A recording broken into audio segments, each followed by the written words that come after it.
एक ऋषि थे, मुझे नाम विस्मृत हो रहा है, मांडकर्ण ऐसी कुछ नाम था उनका। वो ऋषि कठोर तप कर रहे थे।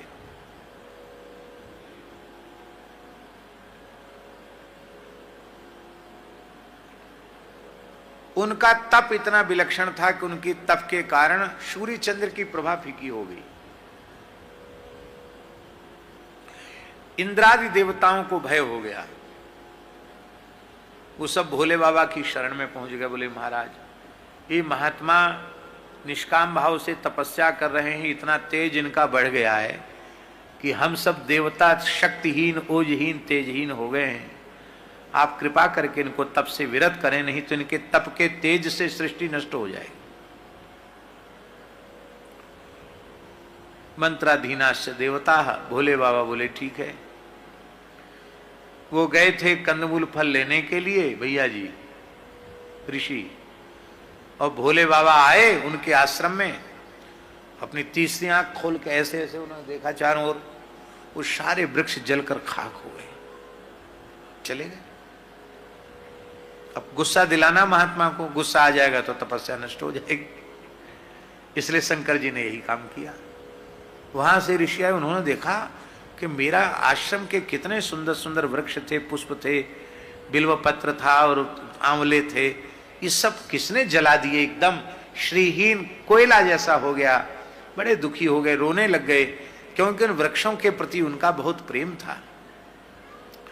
तो उन्होंने हाथ में जल लेकर शाप दिया, जिसने हमारे इस पवित्र आश्रम को जलाया है उसके शरीर में निरंतर दाह होगा, उसकी जलन कभी शांत नहीं होगी, ऐसा कहकर शाप दे दिया।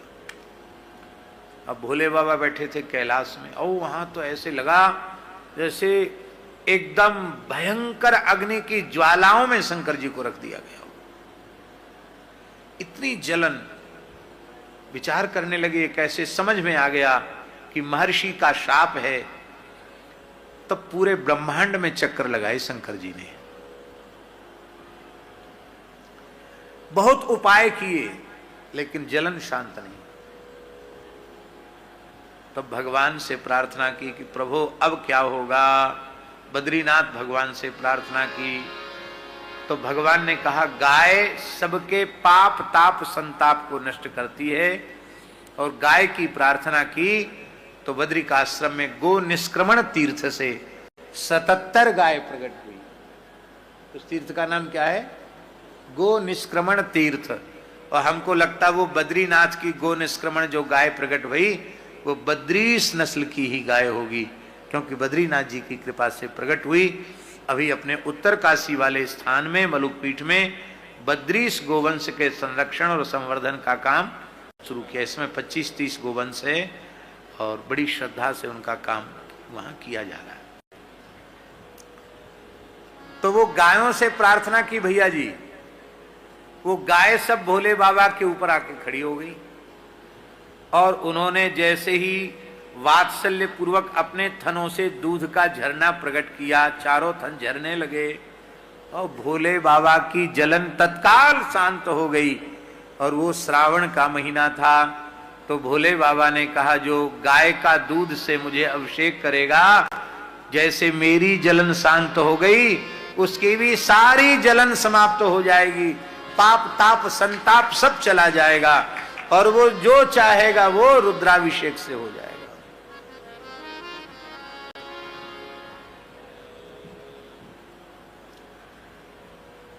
वो रुद्राभिषेक से हो जाएगा, जो चाहेगा वो रुद्राभिषेक से हो जाएगा। तो राम जी तब से भोले बाबा पर दूध की धार चढ़ने लगी।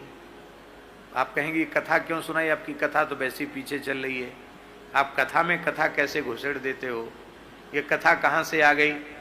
अरे भाई, सावन महीना में दूध सब चढ़ाते कि नहीं चढ़ाते?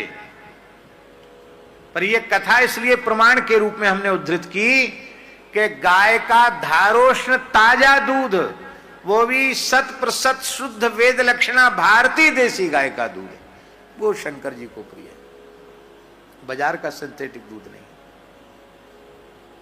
श्री गणपत बाबा बैठे हैं,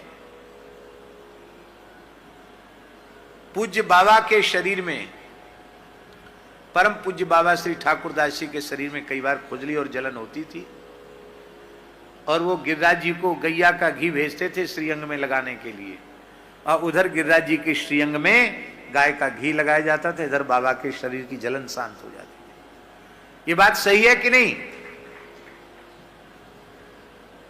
बाबा को पीड़ा होती थी, ये सिंथेटिक दूध जो गिरिराज जी पर चढ़ रहा है उससे गिरिराज जी के श्रीअंग में छाले आ गए हैं, फफोले आ गए हैं, उनको जलन हो रही है।